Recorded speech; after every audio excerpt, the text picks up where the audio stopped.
Assalamu alaikum and welcome to the British Ramadan show, and this is brought to you by British Muslim TV in association with Shazans. So welcome, I hope you've had a wonderful day, hope fasting is going well for you. Today we've got a new chef with us who's going to be cooking up a storm in the kitchen, so we'll be joined by the lovely Denise Walker-Spencer. But before we do that, we are also just going to let you know that we've got some lots of conversation that we're going to be having about the kind of shows that we've done so far, and looking at the Agricultural Horticultural Development Board, the AHDB, and talking a little bit about the work that they've been doing in kind of facilitating the whole process around the halal meat industry. So before we go any further then, I'm going to introduce you to my guest over in the cosy corner today, so come with me. Assalamu alaikum and welcome, Gamma. So lovely to see you again. How are you? I'm fine, thank you very much. Just getting ready for Denise's cooking. Looking forward to the beef. You know, I've heard so much about it. So, yes, we're going to go back and speak to Denise very shortly about what she's going to be cooking up in the kitchen. But, Gamma, I wanted to talk to you and hear your views more on the work that the Agricultural Horticultural Development Board do. And I believe there are some initiatives from that you wanting to talk about. Yeah, absolutely. I think the HDB is a very important sector. Development. The HDB is very important in promoting and defending British agriculture produce. Essentially, they're a levy-paid board, and they do some very important campaigns to show the tasty, nutritious food that the UK produces. Okay. And also they run campaigns around how to utilize the food in Let's Eat Balanced campaigns. And Denise will be talking about the Let's Eat Balanced campaign. So I think the campaign is primarily about providing information to consumers about how to have a nutritious, tasty diet, utilizing beef, lamb and dairy. Also, it's about the efforts that a lot of our farmers put in to welfare and sustainable food production. Sure. I've nicked some of the words from the chief executive of the beef and lamb. I hope he doesn't mind. And so they do a lot of work behind the scenes, you know, to actually show and get rid of the misinformation that's out there, which is very, very important. So that's what the AHDB does. They also have other sectors as well, like, for example, dairy and oil and seed. So they're involved in agriculture primarily. And like Awal said the other day, he was mentioning they're involved in export. They're involved here on the ground, talking to levy payers, talking to consumers, retailers.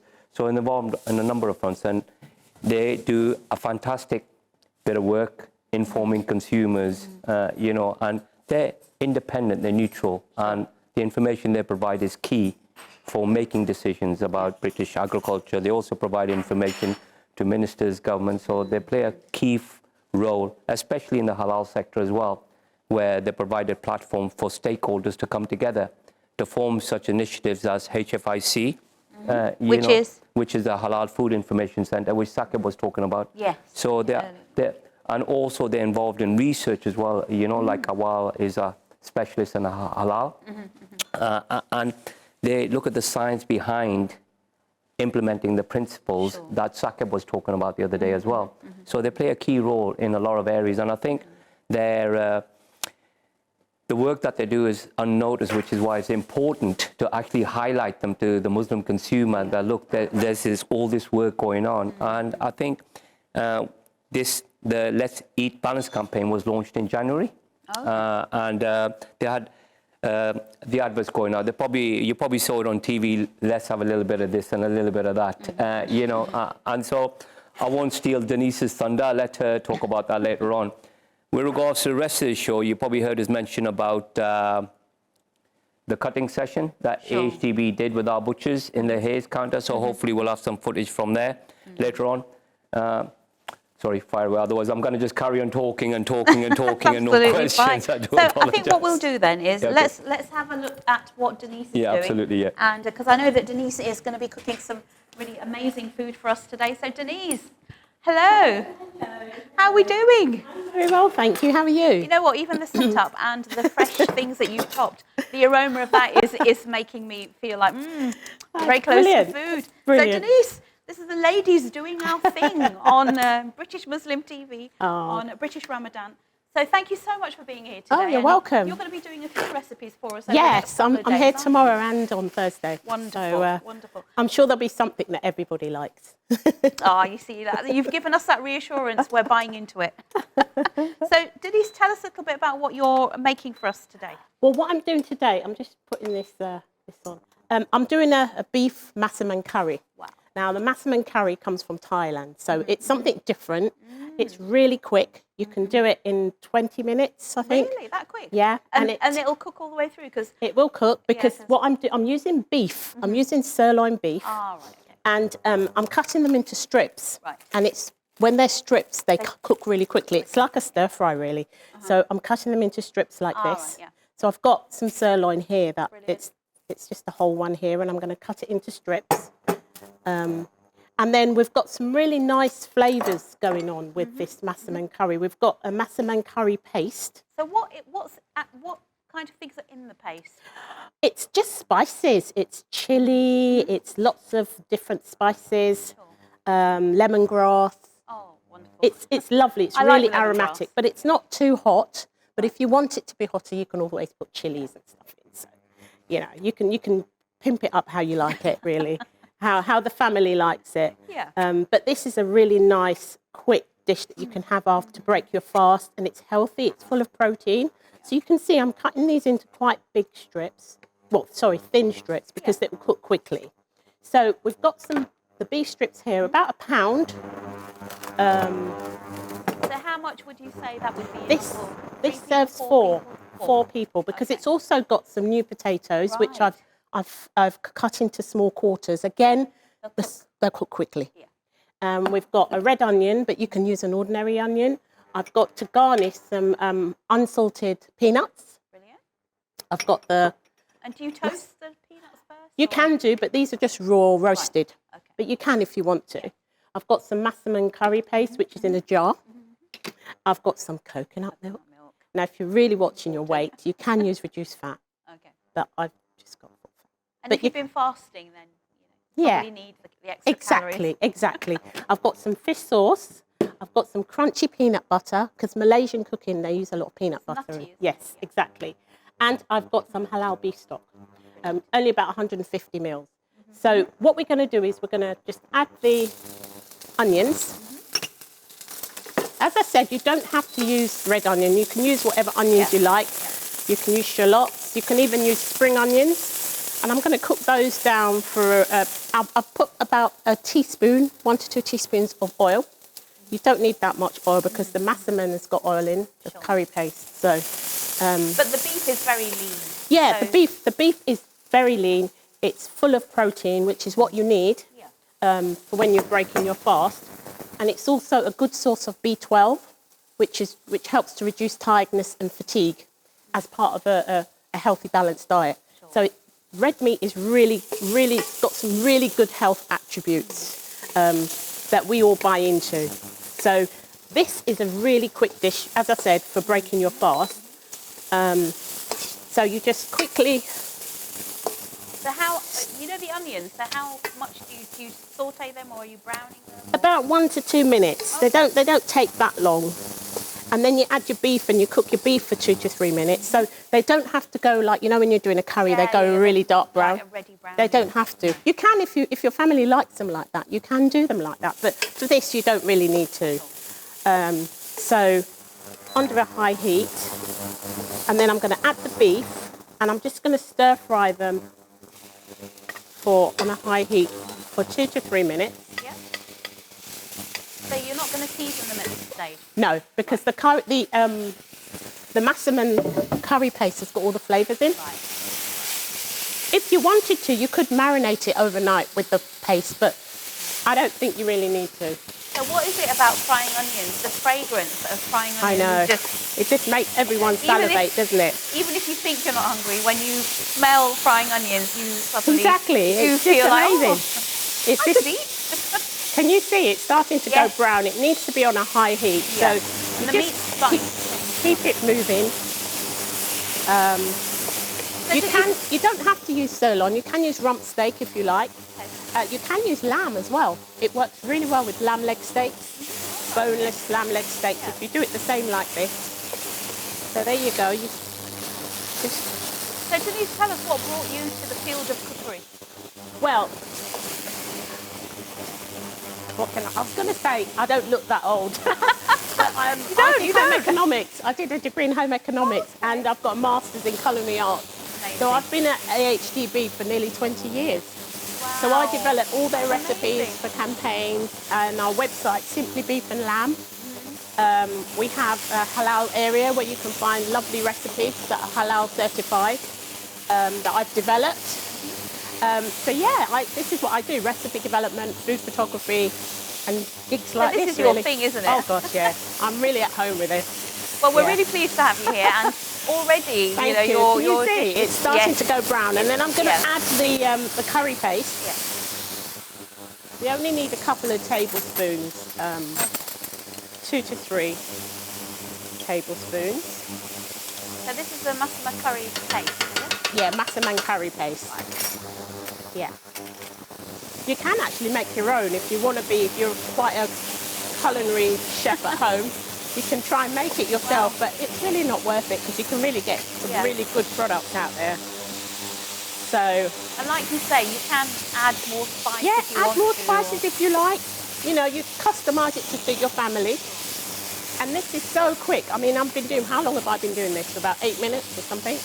Can you see the colours in this? And the colour of the sauce is really taking in the meat now, Yeah, isn't so it? you have to Smells amazing. cook the sauce, the paste out a little bit to release the flavours.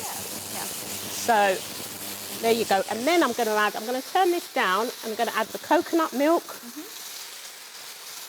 Just going to stir this a little bit to release the unctuousness. So, and you did say that you could use a less fatty Yeah, you can use reduced fat coconut milk because they do a lighter versions if you like. Yeah.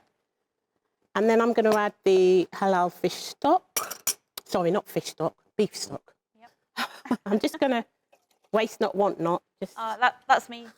And I learned that from my mum. And mine as well. They don't waste anything, Like do they? tomatoes? But yes, Spoil them out, yes, never waste. yes. And the peanut butter, I'm going to put 2 tablespoons of crunchy peanut butter. I was just about to ask, smooth or crunchy? It really depends what you want, what your family likes, the texture that you want to get. It's entirely up to you. The thing about these recipes, you can customise them to suit your family, which is really good. There's no hard and fast rule with these. And then I am going to add about a teaspoon of fish sauce. Again, very Thai. It just adds a little bit of Umami. oomph to it. Exactly. That's the word of the moment at the moment, isn't it? In every cookery programme. And then, as you can see, this is turning into something really delicious. So and then, if you wanted to do this with white meat, would that be? You could do it with chicken, but we don't promote chicken. But you can do, if I close my eyes. But you know, it works. It does. But the flavours, the I think, flavour's probably not work the really same well with with chicken. red meat. Yeah, the flavour's not the same with chicken. You can do, but you need to do beef or lamb, I think. I'm not biased or anything. But I think also the flavours of the Massaman sauce lend themselves to red meat in quite a really nice way. Exactly. And it's a nice way to serve steak. You know, normally people have it whole, and it goes further. So you bring this to the boil, and then I'm going to add the new potatoes. Right. You can even add sweet potatoes if you like, if you want to be a bit different. These are just baby new potatoes, but you can just add the ordinary English potatoes, but make sure they're really finely diced. So they cook reasonably quickly. Yeah. I'm going to just sample a little bit of this just to adjust the seasoning if I need to. I always taste. Oh, it's fantastic. Oh, it's lovely. Is that tasting how it should taste? Oh, yeah. Gamma, you're going to like this one. And just a little bit of pepper. Waiting and ready. And the fragrance, the fragrance has really changed now that you've added the meat and the potatoes and the sauce.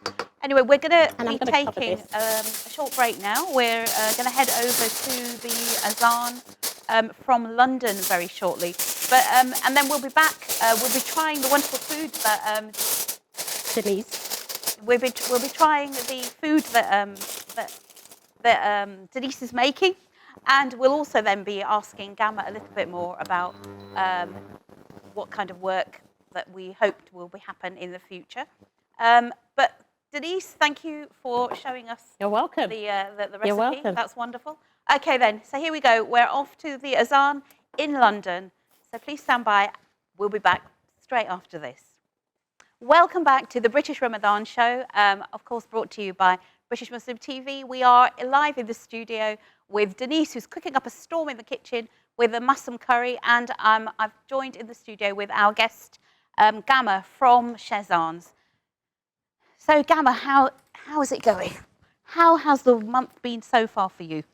Of course. Hopefully the consumers and viewers have seen what's involved in the halal sector, and the recipes are slowly coming to life with regards to the supply chain, lamb and poultry like we had before on there, also the certification and insurance involved, and also where you can get your information from the Halal Food Information Centre. So it's been very busy and it's slowly sort of coming together. Over the next 2 days, we've got a lamb producer, James, and then we've got Pickstock Foods, who also do lamb as well. So it's sort of bringing the supply chain to life, and also the work AHDB do as well. And we would encourage our viewers and consumers to get more involved with regards to the halal sector and ask about where things come from and how to use the ingredients. And on that note, with regards to how to use the ingredients, you heard a while talking about the cuts of meat, how to use them, how to experiment with them. We've got a clip later on to show where AHDB involved, where they went to one of our counters in Hayes, where they cut meat with our butchers to say, this is how you cut it. And it's a great way of collaborating and trying different cuts of meat, because obviously you want to utilize all parts of the animal. And also inform the consumer that this is what you can get from our counters. So our counters will cut according to how you want the meat prepared, and also marinate according to how you want it prepared as well. We have got a high level of assurance, and we always welcome feedback. You have the QR codes on the counter, so any feedback is always welcome. You've also seen HMC going in auditing our counters as well.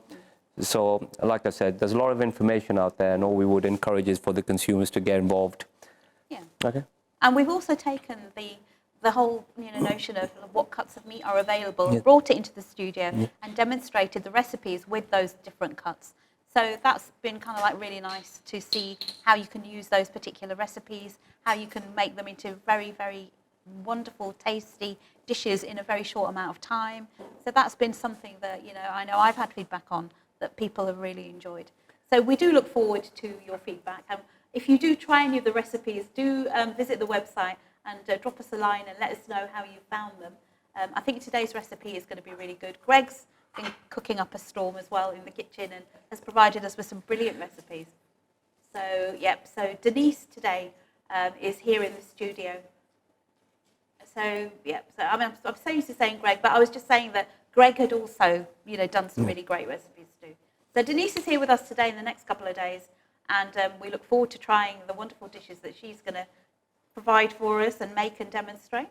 Have you had any favourites over the last few days that Greg was making? I like all of them, to be honest with you. As long as they've got a bit of spice and kick, and then obviously the heat levels, vary. But to me, I used to like hot food a lot when I was younger. Okay. As I've sort of aged and I've had kids, I've sort of toned the heat down a bit. Sure. Now, the weird thing is, they want more spices added, and I'm the other way. So they like the spices being added in there. And I think with regards to recipes and things like this, I think it's like what was said the other day, that we welcome people to experiment their recipes and to get involved. So the idea is next year to have consumers and students and people coming in to try their recipes, because I think the innovation can come from that side as well. It's not just about for us developing it needs to come from the consumer as well. But it has been good to see how Denise is doing today and how Greg has been preparing different recipes and how actually they were cooked in real time. And the time, I think everyone thinks, it's Ramadan, it's, I need to cook something that's, or my family will eat, that will be reasonably healthy, but I can do quickly. I think the key thing is about, you can prepare whatever dish you want, but the key is the ingredients. the ingredients we get from the UK are second to none. They're fantastic welfare, sustainable, and they're very delicious. And when you use the right ingredients, it just brings the recipe to life, as Greg, Denise, Steve Chauhan the other day I've been mentioning. So I think that is quite key. Also, like the campaign says, let's eat balance. It's also a little bit of this and a little bit of that, eating a balanced diet, you know. Yeah. So, and I think it's all important, especially in the Asian community. Yeah. So I think it's sort of coming to life, and I think hopefully over the next 2-3 years, you know, it will be a platform that people engage in, and will take it forward, really, you know. Yeah, I mean, I think, you know, it's been really interesting to explore the different aspects of the halal meat industry. And it's certainly, I don't think it's something that is provided as information you know, on mainstream media. But I think the way that we've been able to bring that to viewers over the last 8 days and over the next 2-3 days, I think it's really interesting, but also really useful to know where is our produce coming from. What's, for example, we did a whole show on certification. What does that actually mean? You know, and then we did a show on aqiqah. So, you know, looking at the different aspects of how that brings and joins how we engage with the industry is really important. Also, I think sometimes halal is represented as a complicated area. It's not. It's a very simple area with simple principles. And I just think it's just sometimes complicated. And what we've tried to do is bring it to its simplicity so that it can be communicated to customers. And there's a lot of opportunity, especially with the growing Muslim consumer market. And I think that has been sort of demonstrated. And hopefully people will join in and join us on that journey, you know, to explore the market. So, and I think there are different ways in which people can get involved as well, aren't there?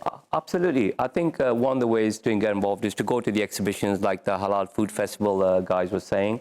And I think the other way to get involved is develop your recipes, you know, take a bit of leap of faith. So you see a lot of guys believing in their ideas, whether it's drinks, whether it's dairy, whether it's meat.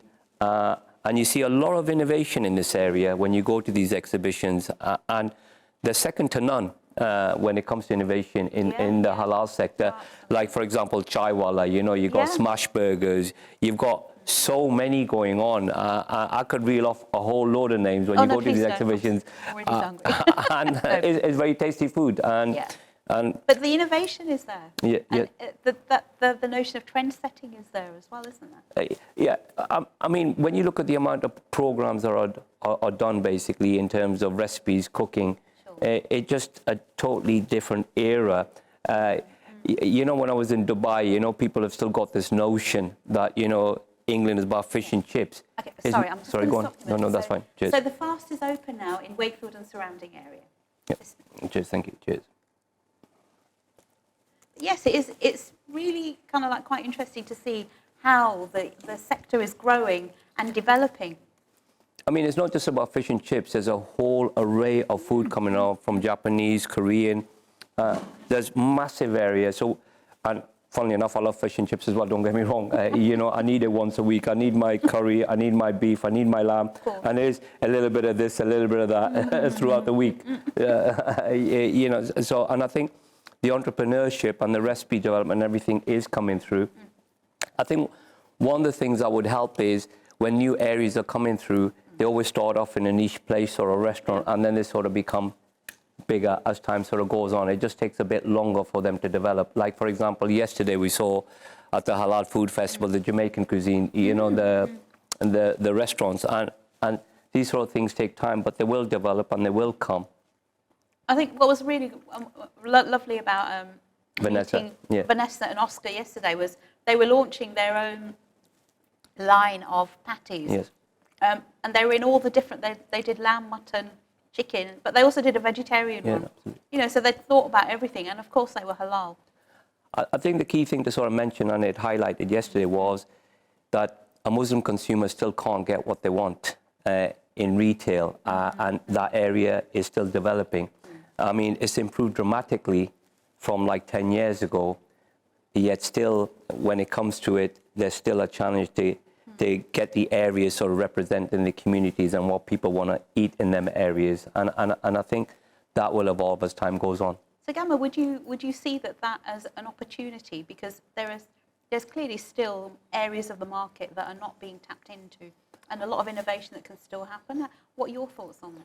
My thoughts are there's a massive area when it comes to the UK leading on cooked meats. Like Tahir and the guys were mentioning, we still get a lot of product coming in from overseas. Yeah.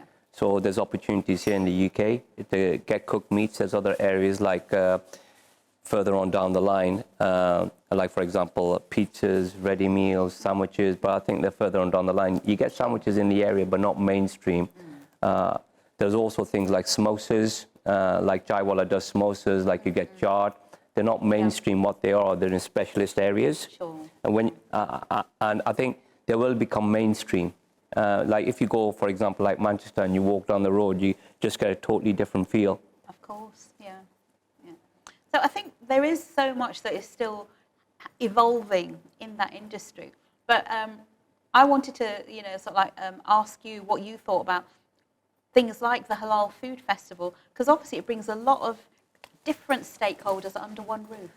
I think the challenge is when you're doing a product for 2-3 shops, you can source the meat, you can sort out the certification, but when it comes to mass production, the infrastructure like the certification Saqib and Amir were mentioning, the certification here is very different overseas. Sure. And when you want to source meat at a certain certification, a certain volume, it totally changes the cost dynamic, and the market isn't necessarily there.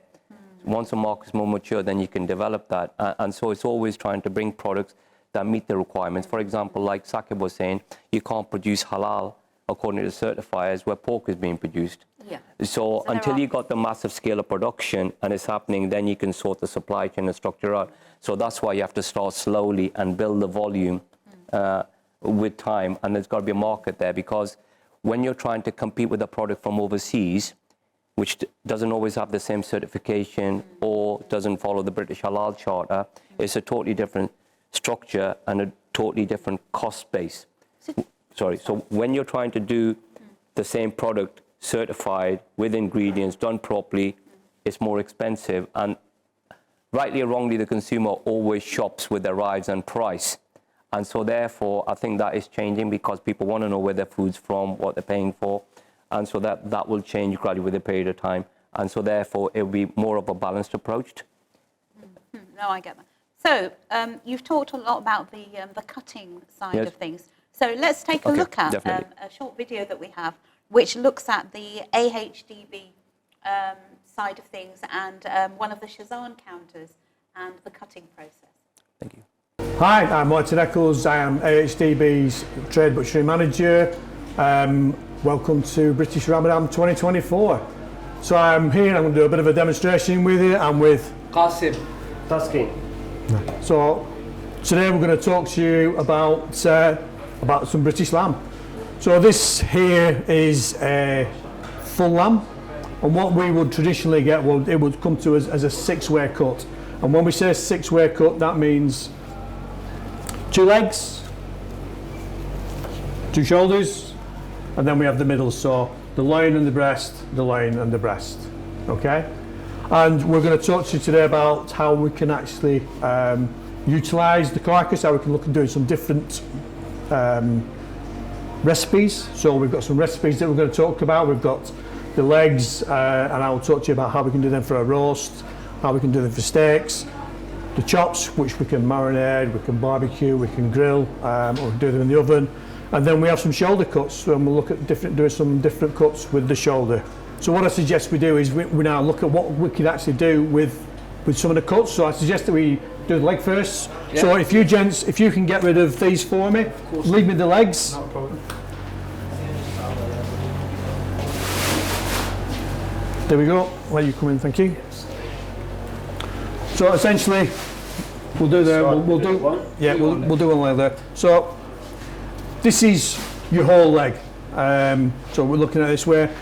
Here we have the shank, so a slow cooking product. We've got some bits here which I will take off for trims, which I would use for mincing. Yeah. We can take the trims off, so we could use those for kebabs, maybe. For kebabs, for your stews and things like that. That's right. And what I actually I'd love to do, and just to give you some sort of idea, is actually we can break this down and we can make some lovely lamb steaks. So if we want to do it in a marinade, we've got some recipes which you can follow online, which involve lamb steaks. We can take the chump off, and we can do some real good stuff with it. The leg of lamb is really, really versatile. It's brilliant for doing as a full roast, but actually we can do some other things with it as well. So this is, I'm going to show you how I would, this is how I'm going to do my way of cutting a leg of lamb. I always tend to use the lamb where it's facing towards me, okay? Yes. It's just the way I work. So you might do it working different. This is my way. So we're going to trim these bits off here. Yeah. So we'll take this down, and what I'll do is I will separate those little bits out, which we're going to use for different bits. So we've got that's like on the skirt, so we can use that for mince, or we can use it for a bit of dice if we're going to do a bit of slow cooking. We'll take the bit of fat off, so that comes to there. You can use fat for cooking? Yeah, render it down, and it gives you that flavour in there, so we can cook it in and then get that sort of flavour. So we're utilising everything, so nothing gets wasted, which is ideal. So we're going to remove this bone here, okay? So this is like the H bone. This is probably not really what you would traditionally do. No. So for us watching there, we bring the knife in, gently trim a bit of meat that comes away from there, back to there, turn it round, and then I'm just going to gently push the bone down, and then slowly bring my knife up, and we're going to follow that bone round as tight as possible, okay? So it comes out. Turn it round, give it a gentle push, and what that does, it opens up this little joint here, which I can then bring my knife in, go round, and we'll go through the joint. So we've opened up the joint, okay? What I've just done there is actually I've just opened up this joint here, okay? So you can actually see it now there, we've gone through the joint. And that makes it easy for me when I come to take the next bone out of that. Turn it round, again, just come this side, come through, and then you're getting worried, you're moving your hand. You just come through here. So obviously you're preparing this for roast, but obviously we can also use this for curry. Of course you can, yeah. What it really does, it highlights just how versatile the lamb is, lamb is. That's right. You know, we can do so many different Even at the end, we can use just bones for the soup. Yeah, for the soup, for both the soups. And then if you've got some festivals coming up and you want to do things to some different festivals. So with regards to Eid, obviously we'd use this we'd use a shank bit for something called Nihari, would you agree? Nihari, yeah. Nihari, yeah. That's the bit that we would actually use for Nihari. Dish. So that when we go on to do this, I will take that off so you can say, well, we can put that there. Yeah. There's a little bit of bone there. I'll just trim that to there. So that goes into this pot where we're going to do for the for like we're doing for stocks. There's a little bit of fat that just sits there, which I'd like to trim away. So we've cleaned all that there. That's actually the chump of lamb, so effectively that's the rump of lamb, if you will. So we can cut that into steaks, beautiful, or cook it as a piece. A little bit of fat that sits around the top here. We'll just trim this off here, so it's nice and clean. That goes into that section there. So we have the full leg of lamb with the H-bone removed. But what we can do, and this is where it's going to get clever now. So we're going to look at that shank. So shank one, I'm going to feel here. There's a little joint just there. So I feel it with my finger. Bring my knife in, spring to the side, and then come over. And that's that. That is suitable for Nihari. That is a shank piece. So we have that shank piece. Again, beautiful, cooked long and slow. Yeah. Fantastic. Lovely piece. We'll then take the chump off. So that's this front piece that we were talking about before. Now that can either be done as a little roast, can be cut into steaks. Yeah. You could spatchcock it out, put it into barbecue. We could take it, we could chop it up into pieces and put it again in for a curry. Stir fries, all different ways that we can actually utilise the lamb. So there we have the chump, and then we're left with this is the main part of the lamb. Okay, and this is built up of 3 muscles. So we're getting a bit technical now. So this is the top side, this is the knuckle, and the silver side. And what I'm going to do is bring the knife in, okay? And I know that there's a bone that sits just in there. As you can see there, there's a little bone sits there and a seam. And then I'm going to separate that piece off. So again, we have, that's the top side of lamb, So, and then we're going to take this bone out here. And that, of course, we can chop up, prepare for curry. So many different ways. You've got so many different ways you can actually use that cut. And then we're coming through here, out, underneath there, round. And then just gently follow that down. Again, we've got a nice bone that's going to go in for stock. Yes, yeah. You know, if you wanted to crack it in half and let all that flavours cook out, I mean, into a stew or however you're going to cook it. Very nice. I'm going to remove this muscle here now. So gently roll that out. There's a bone that sits there. So that comes out. So we have a knuckle there. Again, a little bit of bone there we'll remove. That goes into there. Bit of fat comes off again into that section there. I mean, some customers, they do like the fat. Yeah. And some obviously don't, so. Yeah, we've got that option. Yeah. If the customer wants to remove it, want it without, we can do it without. If we can leave it on, whichever like that. Again, this isn't excessively the amount of fat on it, so it's not too bad. So we're going to remove. There's a pocket of fat that sits on here. The beauty, these cuts that I'm doing. Yeah. So AHDB, the company I work for, we actually have a web page, and all these cuts are on that page. Oh, so again, there's the cuts on there. There's an area on there that we are going to do some recipes for you. So we're looking at like the Simply Beef and Lamb web page. Yeah. Those have recipes which are utilising these cuts that we're doing today. And if we look onto the AHDB with Trade webpage, there's a cutting guides there. So it actually shows us all these things that we can actually do with it. So we break down the leg, we break down the shoulders, we can look at doing loins, all sorts of things on there. And it's all there just to be utilised. Yeah. Please go along and have a look and just see. It's great to learn. Trim this bit of fat off here. And then there's a little bit of silver connective tissue that sits on there. Depending on how you're going to cook it, if you're cooking it long and slow, then this will just naturally break down, becomes very gelatinous, shall we say. It goes into like a gel. It really adds to the flavour. Beautiful. A little bit of excessive fat there. So we have a silver side piece there, which we can do. We can trim down that there. That can be cooked as a piece. We can cut it into steaks. This is the actual knuckle, so like the round. Some people call it the round or the knuckle. Yeah. That can be cut into steaks, so like into a scallop. Cubes as well. Cubes, if you wanted to do stuff for dice, skewers and stuff like that. from skewers, for kebabs. Again, nice lean steaks. If you do get that customer that doesn't want anything that's got a bit of fat on it, this is ideal for them. And then we have like the top side. Just around here, sometimes there is like a little bit of gristle. Yes. This one just has a touch on it, so we'll just trim that away down there. And then, so really, that's just looking at different ways that we can actually utilise a leg of lamb. If we wanted to, if we're having a big family festival, if we've got all our family coming around, we can do the full roast. So we have the leg, we can do it as a full roast. Of course. If you wanted to marinate that with all the spices and do it as a full roast leg of lamb with all the spices, amazing, it does sound amazing. I'll book a seat to come around to your house and we'll do that. But alternatively, if somebody doesn't want as big a piece, we can actually do these steaks. So it's just a different way of utilising some good old British lamb. I shouldn't say good old British lamb because it's not old, it's lovely that young lamb, but it's beautiful and tender. So the beauty about the British lambs is, it's all natural, it's all grass fed. Superb.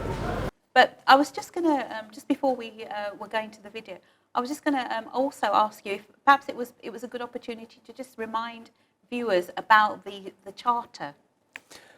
The charter is a set of principles that we will discuss a bit more detail in the later on programs. There's a set of principles as the guys were highlighting. For example, the animal needs to be alive and healthy at the point of slaughter. The slaughtering is carried out by Massaman, saying the tasmiyah. All blood is drained from the animal, basically. So these are sort of core principles that we stick to. And we're quite happy to promote that. I mean, that's what the certifiers like HMC and HFA sort of follow in their standard as well. So that's essentially the British Halal Charter. So it's not rocket science, it's quite simple. So, and I think it's really useful, again, these are not, see, as a consumer and a potential viewer of these kind of shows, my relationship with the meat is at the counter when I'm buying it. But I've not, I wouldn't necessarily be thinking about where has the produce come from, what's the level of certification. I think it's really useful for us to share that information with our And I viewers. should also sort of add that when it comes to poultry and things like that, they do not accept gas stunning. They do not accept mechanical slaughter, which is a rotary blade. So there's things in there that certifiers go to. And I think it's very important when one looks at standards, because if you buy something that's done with the methods that aren't recognized, obviously the food's cheaper. And so that's why it's very important to understand the standards that you're using and what supply chain it comes from. And at the end of the day, if you look at the UK market, it's not regulated. And that's why independent certification from reputable halal bodies is key. And we use reputable halal bodies, which is one of the requirements of the British Halal Charter. And you've got a number of signatories from Pig Stock, Euro Quality to us to Gafor. So it's not like it's just us. Okay, Sorry please to go interrupt ahead. you. No, go ahead. No, we're just going to go over and taste the food. No, definitely. Okay, thank you. So Denise, here we are, ready to taste your fine Oh, fare. goody, goody, goody. It's all done Gamma, now. Please take a seat. Okay, no. See? Just pass me your you like me bowl. to- Yes, please. thank you. So talk us through, Denise, what do we have So what here? we've got here, we've got a beef Massaman curry. Yeah. It's got potatoes in as well, and onion, and beef strips. It's got coconut milk. It's got some Massaman curry paste, some beef stock, and a little bit of fish sauce. I should have said earlier, you don't have to have potatoes. You can even have potatoes and more vegetables if you like, to make What it even kind of more veg healthy. would you suggest? You could use peas, you could use sweet corn, you can use carrots, anything that even you've got in the freezer, mixed vegetables, frozen ones. If you have them in the freezer, you can put those in there as Great well, stuff. just towards the end because they were just to heat through. So we're done. And I've got here some jasmine rice, but you Wonderful. can use, if you want to be really healthy, you can use whole grain or brown basmati, whatever you like. And I've just passed some coriander through that, fresh coriander. And so I'm just going to serve you a little bit. Is this part of the Let's Eat Balanced, is it? Well, it could be part of the Let's Eat Balance Gamma. The Let's Eat Balance campaign, as you probably you mentioned earlier, it was a campaign that promoted British beef, lamb and dairy, because we do dairy as well. There's a little bit of chopped peanuts Yep. and some more. Here we go, Gamma. You try this and tell us what you think. Some You more. are our official taster today. Some more coriander. See, It's the probably thing not is, hot enough for him this now. is a bit of torture because I'm trying, and normally I would scoff it all up, but essentially, I have to taste a little bit and go, oh, and then put it back again because I'm talking, We'll have to wait too long because we are very close to the end of the show now. But this does look amazing. Yeah, what I was saying, we do promote dairy as well, and dairy is really important during Ramadan. Especially when you're breaking your fast because of the yogurt, and it's high in protein as well. So the Let's Eat Balanced is all about everything balanced, really. Well, this looks and smells amazing. So, Gamma. The come on, beef give is us succulent, your really mustard nice, too. And soft there's some texture. flatbread as well. I'm going to have I'll some. get the flavors coming through, but the beef is really soft and succulent, Looks It's amazing. very, very nice. And the sauce just looks. It's very, very nice. Thank you. Thank you. I'll have a little bit of this and a little bit of that now, yeah, okay, all right, just... Yeah, Denise, this is truly lovely. Thank the you. flavours and again, you've cooked it in real time, Yeah. so it is cooked through. It's lovely. It's very like servable. So this is lovely. So I'm going to... this is amazing. Love it.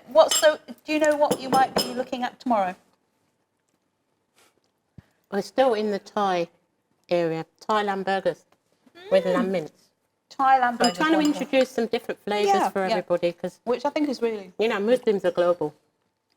So we're trying to invite Yeah. some different flavours for you to try. which I think will be as well. wonderful too. So we're not actually that far off the end of the show. But before I go, I know that we didn't really get much of a chance to talk about the balanced. Let's Eat Balanced. Yeah. Yeah. So do you want to very briefly just tell us It's a bit a about it? campaign that we launched in January, and Yeah. it was on TV, and it was all to promote the fact that British beef, lamb and dairy is sustainable, and it's assured, and it's good quality, and it's healthy. Most beef and lamb contain B12, high in protein, and it's all part of and B12, which is good to, it aids fatigue and tiredness, and it's all part of a healthy, balanced diet. So we're trying to tell consumers that, you know, don't forget beef and lamb. You can eat it, and there are healthy cuts that you can actually have, and it's all part of a balanced diet. Everything in moderation, a little bit of this, a little bit of that. And that's what it's all about. That's the campaign. And we go back on air in July. Okay, brilliant. And so look out for it. So if anyone wants to replicate the recipe that you've done today, where will they find the recipe? It's on the Shazan website, and it's also on our own Simply Beef and Lamb website as well. Your own website, which is? Simply Beef and Lamb. Brilliant. Yeah. Okay, so at least that's where you can find this wonderful recipe, which it's so amazing, because I'm just really shocked at how tender the beef actually is. It doesn't take long to cook, and because you've cut it into strips, and the way I cut it across the grain. Right. Okay, which tenderises it even more, even before you start cooking it. And so you haven't put any meat tenderiser in or anything like that? But it's all about the quality, as Gamma said, you know. You get what you pay for. Thank you so much, Denise and Gamma, for being wonderful guests on the show today. You're welcome. Look forward to what you're making tomorrow. Guys, we'll be back with another great show, packed with amazing, tasty recipes, conversations with great guests. So till then, take care of yourselves. I hope you have a wonderful evening, and we'll, inshallah, be back tomorrow with the British Ramadan show. Till then, take care of yourselves. Assalamu alaikum. Allah Hafiz.